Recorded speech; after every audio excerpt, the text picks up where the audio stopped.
Good morning students and my dear friends. Today is 13th of June 2023 Tuesday.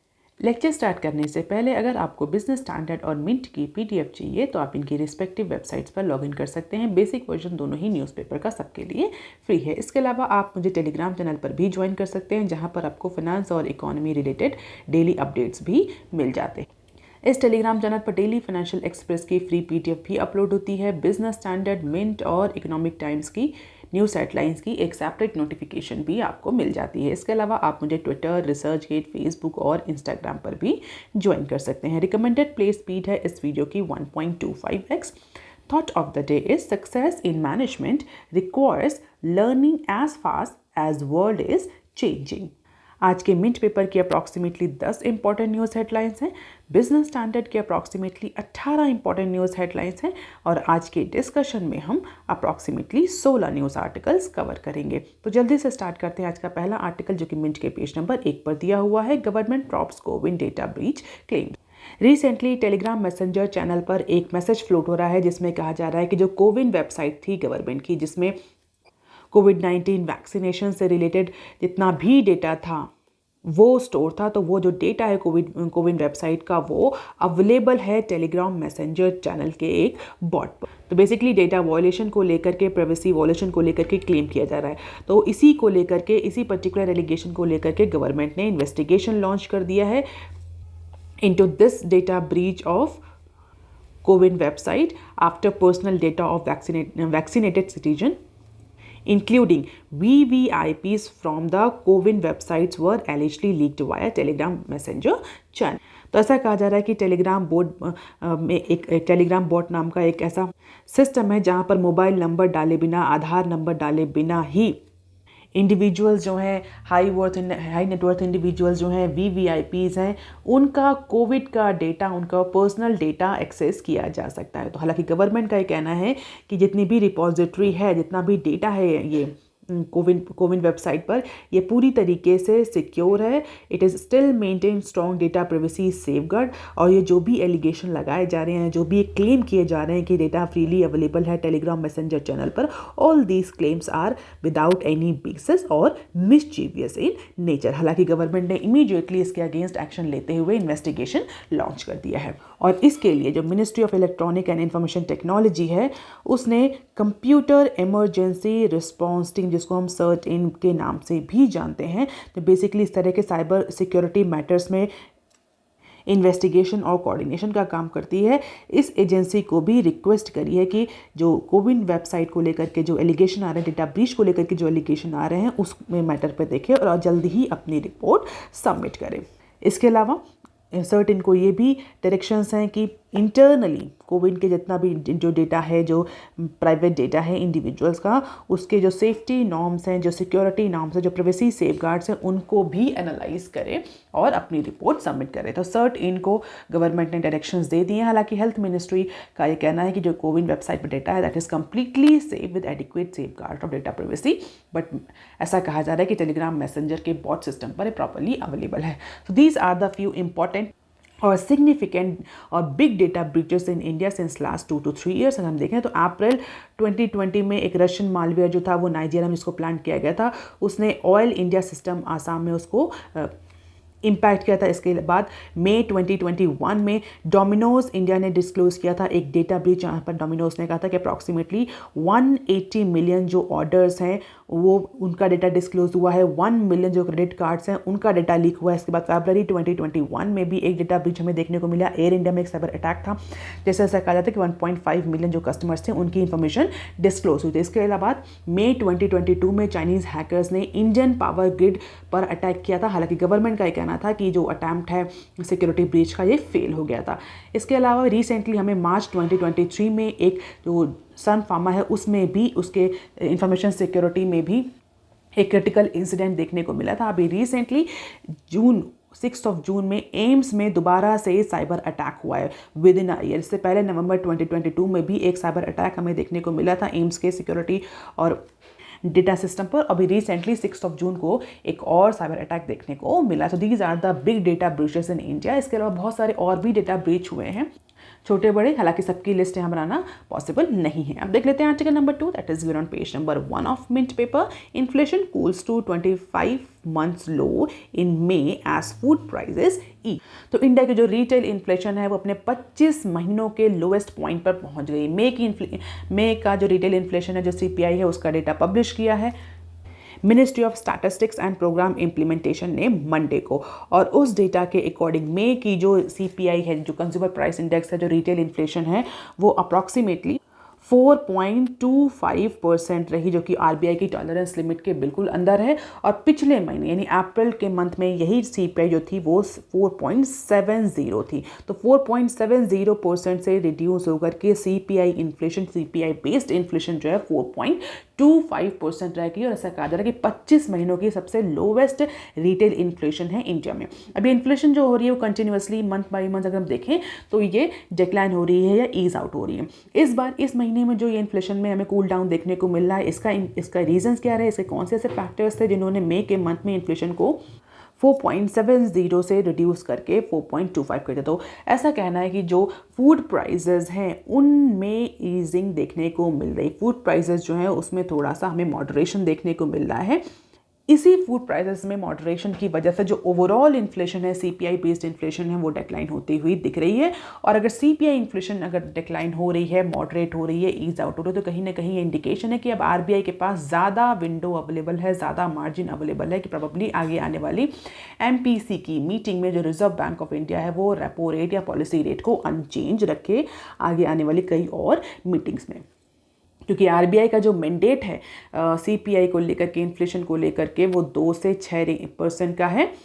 2 से 6% CPI यानी 4 ± 2। और इस बार की जो MPC की मीटिंग थी उसमें रिजर्व बैंक ऑफ इंडिया ने क्लियरली इंडिकेट किया था कि अब वो इस रेंज में नहीं बल्कि जो 4% का जो स्टैंडर्ड टारगेट है उस पर फोकस करेगी। तो अगर हम देखें 4% के स्टैंडर्ड टारगेट पर अगर reserve bank of India focus कर रही है तो इस बार की जो CPI कहीं ना कहीं इंडिकेट करे कि रिजर्व बैंक ऑफ इंडिया जो इन्फ्लेशन है वो रिजर्व बैंक ऑफ इंडिया की लिमिट और उसके टारगेट के अकॉर्डिंग ही है। हालांकि एक्सपर्ट का कहना है कि भले ये 6% से कम है लेकिन अभी भी 4% से थोड़ा सा ऊपर है। 4.25 यानी 0.25% अभी भी RBI का जो 4% का टारगेट है उससे ऊपर है। लेकिन जो इकोनॉमिस्ट है उनका कहना है कि probably reserve bank of India अभी फिलहाल के लिए किसी भी तरह के इंटरेस्ट रेट में चेंज नहीं करेगी आगे आने वाली MPC की मीटिंग में। लेकिन इसके साथ ही साथ जो इकोनॉमिस्ट है उन्होंने ये भी वॉर्न किया कि अभी हमें इन्फ्लेशन डाउन होती हुई, CPI जो है वो डाउन होती हुई, मॉडरेट होती हुई दिख रही है। लेकिन अगर हम आगे आने वाले मंथ्स को देखें, यानी हम अगर इस फाइनेंशियल ईयर के को सेकेंड हाफ की बात करें, H2 की बात करें, तो उस ड्यूरेशन में प्रोबेबली हमें CPI इंक्रीज हुई दिख सकती है। जो इन्फ्लेशन है, रिटेल इन्फ्लेशन है, वो इंक्रीज हो सकती है। क्यों इंक्रीज हो सकती है? क्योंकि इकोनॉमिस्ट का कहना है कि फूड इन्फ्लेशन जो कि एक मेजर रीज़न है इस बार इन्फ्लेशन के डाउन होने का, वो second half of this fiscal year वो इंक्रीज होगी। क्यों इंक्रीज होगी? क्योंकि एग्रीकल्चर आउटपुट जो है वो इम्पैक्ट करेगा। क्यों एग्रीकल्चर आउटपुट इम्पैक्ट करेगा? बिकॉज ऑफ द सब पार और less than average monsoon. Less than average monsoon क्यों है? क्योंकि एल नीनो कंडीशंस जो है वो डेवलप हो रही हैं। तो एल नीनो कंडीशंस की वजह से जो मानसून है इंडिया में वो इम्पैक्ट करेगा। मानसून के इम्पैक्ट होने की वजह से जो एग्रीकल्चर आउटपुट है वो इम्पैक्ट करेगा। फूड इन्फ्लेशन जो है वो बढ़ेगी, जिसकी वजह से डायरेक्टली हमारी जो CPI है वो आगे आने वाले मंथ्स में हमें, आगे आने वाले क्वार्टर्स में हमें इंक्रीज होती हुई दिख सकती है। क्योंकि ये जो लेस मानसून है ये फूड इन्फ्लेशन को दोबारा से ट्रिगर करेगा। तो इकोनॉमिस्ट का कहना है कि प्रोबेबली अभी हमें कुछ मंथ्स में इन्फ्लेशन डाउन होती हुई दिख रही है, but because of the El Nino condition food inflation जो है फिर से बढ़ेगी, जिसका इंपैक्ट हमें ओवरऑल CPI पर देखने को मिल सकता है। अब देख लेते हैं article number 3 that is given on page number 1 of Mint paper. Mauritius seeks angel tax clarity. अगर आप रेगुलरली फॉलो कर रहे हैं ये न्यूज़ चैनल तो आपको पता होगा रिसेंटली गवर्नमेंट ने मई के मंथ में एक नोटिफिकेशन पब्लिश किया था central board of direct taxes के थ्रू, और उस नोटिफिकेशन में 21 फॉरेन जुरिडिक्शंस ऐसे थे जिनकी लिस्टिंग करी गई थी और उन्हें एग्जाम कर दिया गया था एंजल टैक्स के प्रोविजन से। और हमने उस समय भी ये डिस्कस किया था कि मॉरिशस, जिससे कि अभी हमारा एक हाईएस्ट FDI आ रहा है या हाईएस्ट इन्वेस्टमेंट आता है मॉरिशस जैसे कंट्री से आफ्टर सिंगापुर, उस पर्टिकुलर कंट्री को फिलहाल के लिए इस एग्जम्पशन की लिस्ट में नहीं इंक्लूड किया था। और हमने डिस्कस भी किया था कि क्यों इंक्लूड नहीं किया गया। आप मुझे कमेंट सेक्शन में लिख करके बताइए कि what was the reason. why Mauritius has not been included into this 21 foreign jurisdictions list, those who have exempted for angel tax provision. तो ये तो पहले का बैकग्राउंड रहा कि जो 21 देशों की लिस्ट गवर्नमेंट ने पब्लिश करी थी, जहां से गवर्नमेंट ने कहा था कि इन 21 देशों से आने वाला जो भी इन्वेस्टमेंट है उस पर एंजल टैक्स नहीं लगाया जाएगा। एंजल टैक्स क्या होता है? This provision also known as angel tax, this was actually initially introduced in 2012 to disclose or to discourage the generation and utilization of the unaccounted money through investment is closely held companies. जो इन closely held company जो unaccounted money का investment होता था उसको basically discourage करने के लिए, black money को डिस्करेज करने के लिए एंजल टैक्स जो था गवर्नमेंट ने 2012 में इंट्रोड्यूस किया था।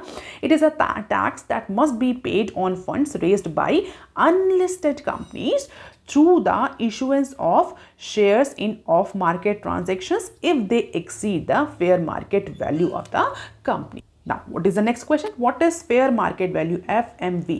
So, fair market value is the price of an asset when buyer and seller have the reasonable knowledge of it and are willing to trade without any pressure.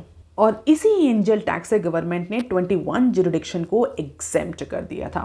तो finance act 2023 has been amended to exempt these 21 foreign jurisdictions from the provisions of these angel tax। और क्यों government ने actually in 21 jurisdictions को, 21 foreign jurisdictions को exempt किया है?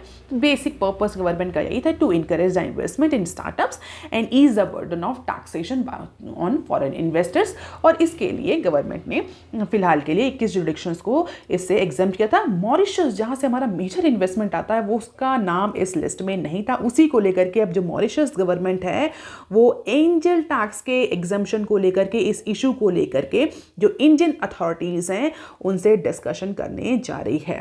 तो basically जो इस आइलैंड नेशन के मिनिस्टर ऑफ फाइनेंशियल सर्विसेज हैं मिस्टर माहेन कुमार, अब वो इंडियन अथॉरिटीज से क्लैरिफिकेशन लेंगे कि जो लिस्ट कंट्रीज की पब्लिश करी गई है उनको कैसा एग्जम्पशन दिया जा रहा है, where investors are not required to pay these types of angel tax on their investment in Indian startup, और क्यों मॉरिशस को इस पर्टिकुलर लिस्ट में नहीं इंक्लूड किया गया है।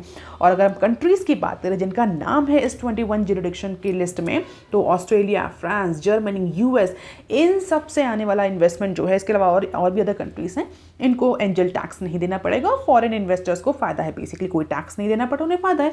मॉरिशस को एक्सक्लूड क्यों किया गया? ये बेसिकली मॉरिशस जो अथॉरिटीज़ हैं, जो मॉरिशस के मिनिस्टर ऑफ फाइनेंशियल सर्विसेज हैं, वो इंडिया से अब इस चीज़ को लेकर के क्लैरिटी सीख करेंगे। व्हाट इज एंजल टैक्स हम डिस्कस कर चुके हैं। It is levied on the capital raised bye unlisted companies, basically startups from non resident investor, जो फॉरेन इन्वेस्टर से जो इन्वेस्टमेंट आता है इंडिया के स्टार्टअप्स में, अनलिस्टेड कंपनीज में, उस पर ये टैक्स लगाया जाता है। कब? जब जो अमाउंट है वो फेयर मार्केट वैल्यू से ज़्यादा होता। तो बेसिकली 2012 में ये हमने इसको डिस्कस किया कि 2012 में इंट्रोड्यूस किया गया था। इसका क्या पर्पस था? मनी लॉन्ड्रिंग, ब्लैक मनी को रोकने के लिए। और जो लिस्ट जारी करी गई उसमें गवर्नमेंट को कहीं ना कहीं ये एंटिसिपेशन है कि जो इन कंट्री से जो भी इन्वेस्टमेंट आता है वो मनी लॉन्ड्रिंग के थ्रू नहीं आता, राउंड ट्रिपिंग के थ्रू नहीं आता, वो ब्लैक मनी नहीं होता। जबकि मॉरिशस से जो इन्वेस्टमेंट आता है वो कहीं ना कहीं राउंड ट्रिपिंग या मनी लॉन्ड्रिंग जैसी एक्टिविटीज़ के थ्रू ही आता है। That is why Mauritius has not been included into this exempted list. हालांकि इसको लेकर के मॉरिशस गवर्नमेंट जो है बहुत सीरियस है, वो गवर्नमेंट, इंडियन गवर्नमेंट ऑफिशियल से इस बात को लेकर के क्लैरिटी सीख करेंगे। अब देख लेते हैं some short news articles from Mint. SEBI bars Chandra son Punit from holding key post. Security and exchange board of India ने मंडे को जी इंटरटेनमेंट एंटरप्राइजेज, इसको हम जील के नाम से भी जानते हैं, उसके जो प्रमोटर हैं मिस्टर सुभाष चंद्रा, उनके सन पुनीत गोयंका को की रोल्स की पोजीशन होल्ड करने से मना कर दिया। तो बोर्ड पोजीशन और टॉप एग्जीक्यूटिव की पोजीशन को होल्ड करने से security and exchange board of India ने मना कर दिया है। In any public traded company, ZEEL में ही नहीं, सिर्फ कोई भी पब्लिक ट्रेडेड कंपनी जो है, अब उसमें मिस्टर चंद्रा और मिस्टर पुनीत जो है कोई भी की पोजीशन बोर्ड में होल्ड नहीं कर सकेंगे। नाउ नेक्स्ट क्वेश्चन इज, क्यों security and exchange board of India ने इन्हें बैन कर दिया है? तो डायरेक्शंस बेसिकली जो आए हैं ये बैनिंग के, ये इस पर्टिकुलर न्यूज़ के बाद आए हैं कि जो मार्केट रेगुलेटर यानी सेबी ने पाया है, प्राइमा फेसी जो एविडेंसेस हैं उनके अकॉर्डिंग मनी या फंड जो सिफन ऑफ में इनको एलिज्ड पाया गया है, इनको इन्वॉल्व पाएगा। जो लिस्टेड एंटिटीज़ हैं, कुछ लिस्टेड एंटिटीज़ में जहाँ पर ये ऑलरेडी बोर्ड की पोजीशन में इंपॉर्टेंट की रोल्स में थे, वहाँ पर इन्होंने फंड को लेकर के कुछ हेराफेरी करी है फॉर पर्सनल बेनिफिट। जो प्राइमा फेसी एविडेंस हैं वो इंडिकेट कर रहे हैं कि ये गिल्टी हैं, and that is why for through the interim order security and exchange board of India has barred these two individuals from holding any key position into any public listed company. अब देख लेते हैं next clip. India look to take UPI to Saudi, Bahrain and other Gulf countries. तो India अपने UPI को और ज़्यादा expand करने के लिए पिछले कुछ टाइम से कोशिश कर रहा है। कई सारे जो मल्टीलैटरल फोरम्स हैं वहाँ पर भी यूपीआई के एक्सपीरियंस को डिस्कस किया जा रहा है, यूपीआई के सक्सेस को डिस्कस किया जा रहा है। अब इंडिया रिसेंटली जो गल्फ कंट्रीज़ हैं इंक्लूडिंग बहरीन और सऊदी अरेबिया, उनसे भी डिस्कशन में है कि वहाँ पर भी यूपीआई को एक्सपेंड किया जाए, वहाँ पर भी यूपीआई को इम्प्लीमेंट किया जाए। हालांकि डिस्कशन जो है बहुत अभी अर्ली स्टेज पे है, लेकिन कंट्रीज़ ने जो है वो इंटरेस्ट शो किया है, तो इसीलिए गवर्नमेंट ने इनिशिएट किया। The national payment corporation of India is coordinating this talk with Gulf countries to establish bank-to-bank transfer system for cross-border remittances।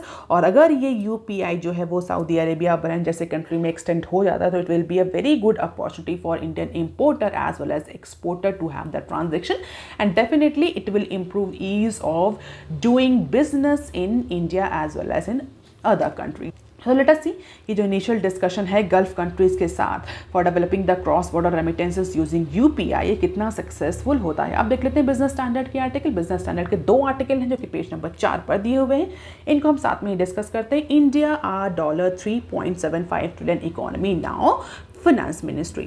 तो जो हमारी फाइनेंस मिनिस्टर हैं उन्होंने उनके जो ऑफिस ने एक ऑफिशियल ट्वीट किया है, और उसके अकॉर्डिंग इंडिया की जो ग्रॉस डोमेस्टिक प्रोडक्ट है, इंडिया की जो जीडीपी है वो अप्रॉक्सीमेटली $3.75 ट्रिलियन का मार्क क्रॉस कर चुकी है 2023 में। तो 2023 में इंडिया की जो जीडीपी है वो $3.75 ट्रिलियन तक पहुंच चुकी है, as per the official tweet by finance minister Nirmala Sitharaman office on Monday. तो 2014 में जब बीजेपी गवर्नमेंट रेल में आई थी तो उस समय जो इंडियन इकोनॉमी थी वो $2 ट्रिलियन की इकोनॉमी थी, जो कि पिछले कुछ सालों में इंक्रीज होकर $3.75 ट्रिलियन पहुंच गई है फाइनेंशियल ईयर 23 में, ऐसा मानना है हमारी फाइनेंस मिनिस्ट्री का। और 10th पोजीशन से इंक्रीज करके इंडिया 5th लार्जेस्ट इकोनॉमी बन चुकी है। तो जब 2014 में इंडिया 10th लार्जेस्ट इकोनॉमी थी, अब इससे इंक्रीज होकर के 5th लार्जेस्ट इकोनॉमी बन चुकी है India as per the tweet. हालांकि जो 9 ईयर्स में जो रिफॉर्म्स किए गए हैं उसको भी हाईलाइट किया गया है। जो नरेंद्र मोदी गवर्नमेंट ने जो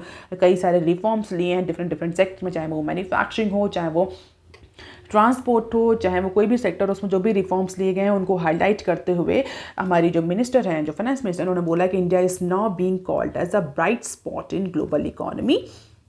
और अगर हम देखें जीडीपी एट करंट प्राइस के टर्म्स में, तो इंडिया से आगे केवल 4 कंट्रीज है। कौन कौन से? चाइना, यूनाइटेड स्टेट, जर्मनी और जापान। 5वें नंबर पे इंडिया है। इंडिया ने यूके को सब पास कर दिया है।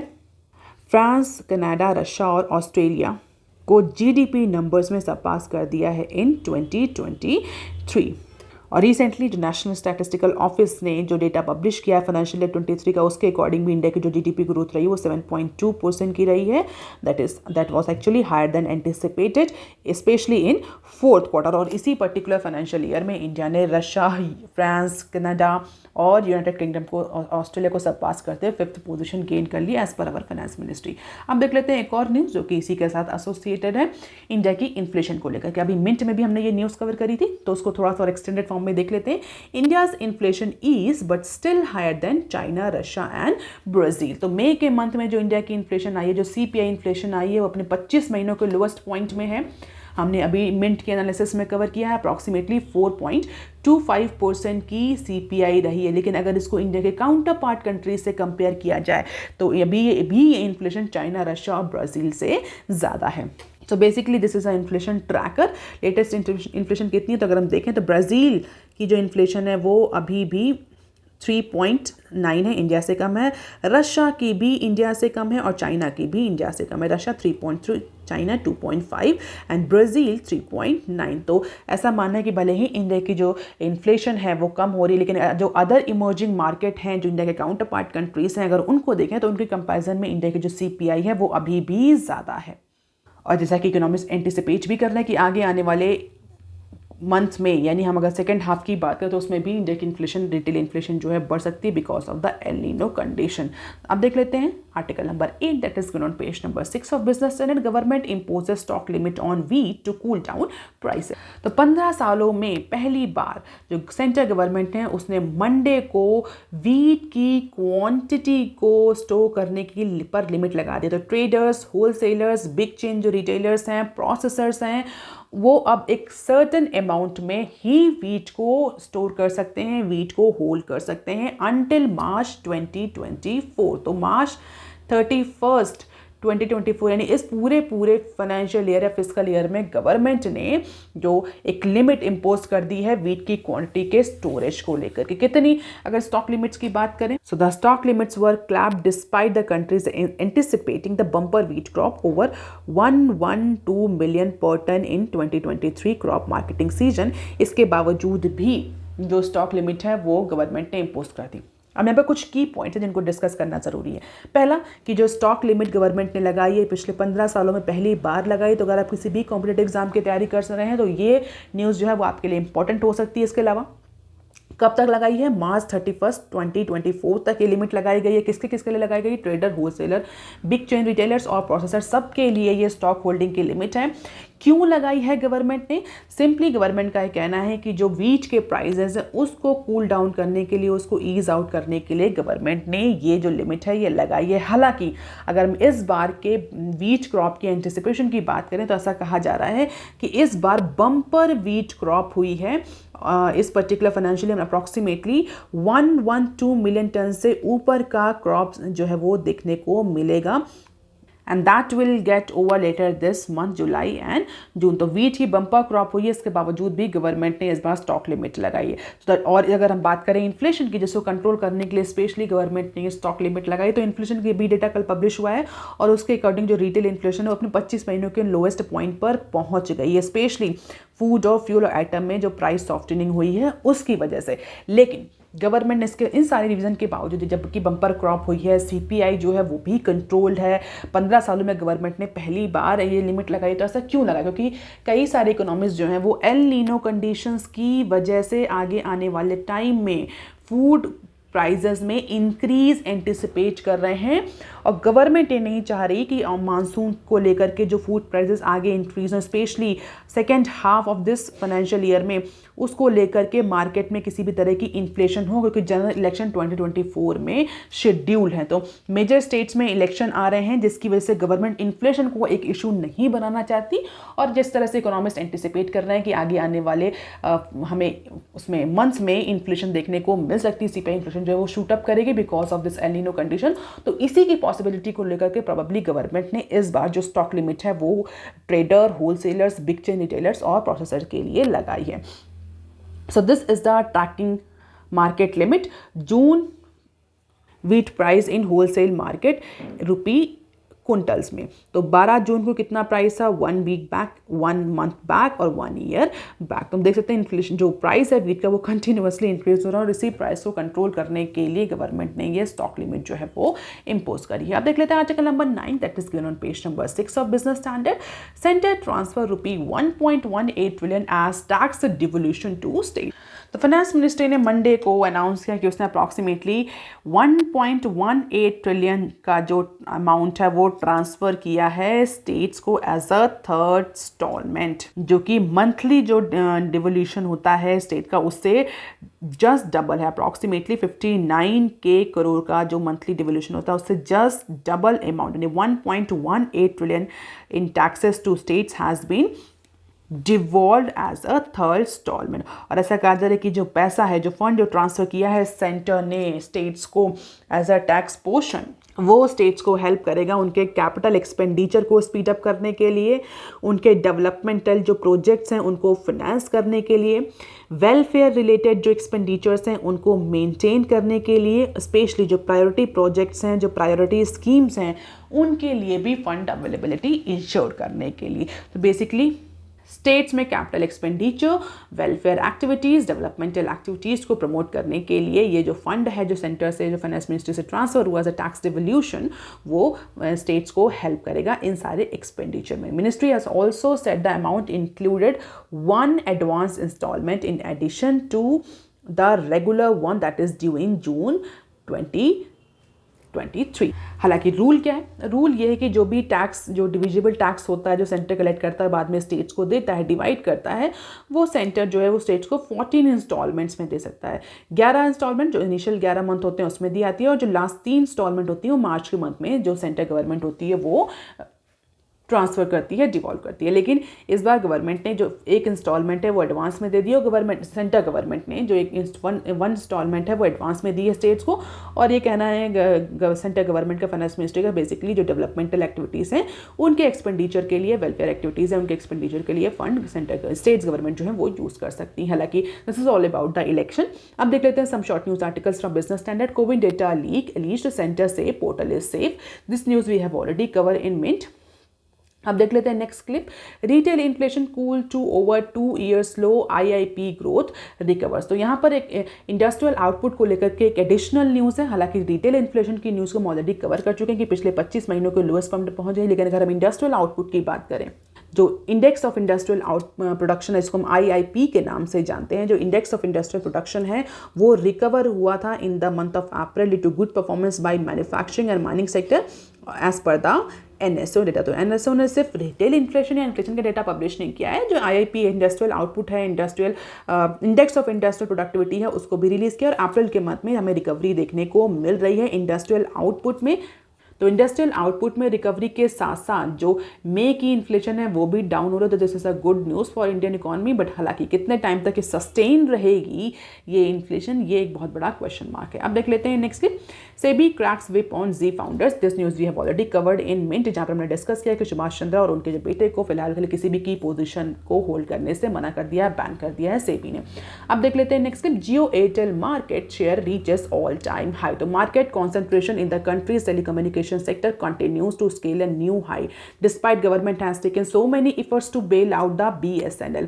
BSNL को बेल आउट करने के लिए तीसरी टाइम गवर्नमेंट ने एक रिवाइवल फंड भी लाया था। लेकिन उसके बावजूद भी अगर हम देखें तो जो कॉन्सेंट्रेशन है मार्केट शेयर का वो इंक्रीज होता जा रहा है। कॉन्सेंट्रेशन मीन्स खाली जो 2 प्लेयर्स हैं वो डोमिनेट कर रहे हैं। जो पॉली हमें देखने को मिल रही, एयरटेल और जियो का जो मार्केट शेयर है वो कंटिन्यूअसली इंक्रीज हो रहा है। लेकिन गवर्नमेंट ये नहीं चाहती, गवर्नमेंट का ये पर्पस है कि जितने भी 4 प्लेयर्स जो बचे हैं अभी टेलीकम्युनिकेशन मार्केट में वो सस्टेन करें, और इसीलिए बीएसएनएल को रिवाइव करने के लिए फंड भी एलोकेट किया है। लेकिन जो मार्केट शेयर वो कंटिन्यूअसली कॉन्सेंट्रेट हो रहा है। Combined revenue shares of 2 biggest telecommunicator operator has been reach to 71.9%, यानी जियो और एयरटेल 71.9% की अर्निंग कॉन्स्टिट्यूट कर रहे हैं टोटल कम्युनिकेशन में। Remaining is by VI and BSNL.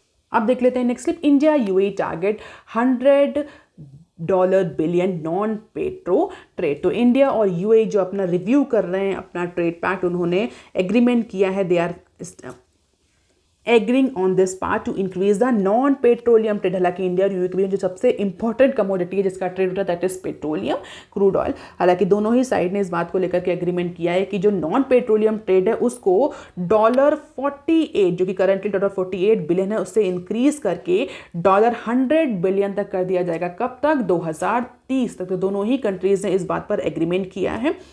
और जॉइंट कमिटीज़ जो हैं जिसमें कई सारे ऑफिशियल्स हैं दोनों साइड से, they are reviewing the terms and conditions of the trade agreement. और ये मई 1, 2022 से जो JFTA फोर्स में आया था उसी में इसको इंक्लूड किया जाएगा। तो और ज़्यादा बायलैटरल जो टाइज हैं उनको इंप्रूव करने की कोशिश करी जा रही है। अब देख लेते हैं next clip. Digital lenders financial year 23 disbursement grew 2.5x। जो फिनटेक लेंडर्स हैं उनका डिसबर्समेंट यानी जो डिजिटल डिसबर्समेंट है वो 2.5 टाइम्स या 2.5 टाइम्स इंक्रीज हुआ है। किस में? फाइनेंशियल ईयर 23 में, जो कि मार्च में एंड हुआ। और जो सिंपली रिफ्लेक्ट कर रहा है कि जो इकोनॉमिक ग्रोथ है उसमें स्ट्रॉन्ग हमें एक पेस देखने को मिल रही है, जिसकी वजह से जो लोन का डिसबर्समेंट है वो भी बढ़ा। तो strong demand amid the economic growth indicate that this digital lenders are disbursing more loan in comparison to the last financial year. So this is quarter wise data in terms of disbursement. You can just have the glimpse of it, and that is all for today students. Please like, share and subscribe. Thank you. Have a nice day.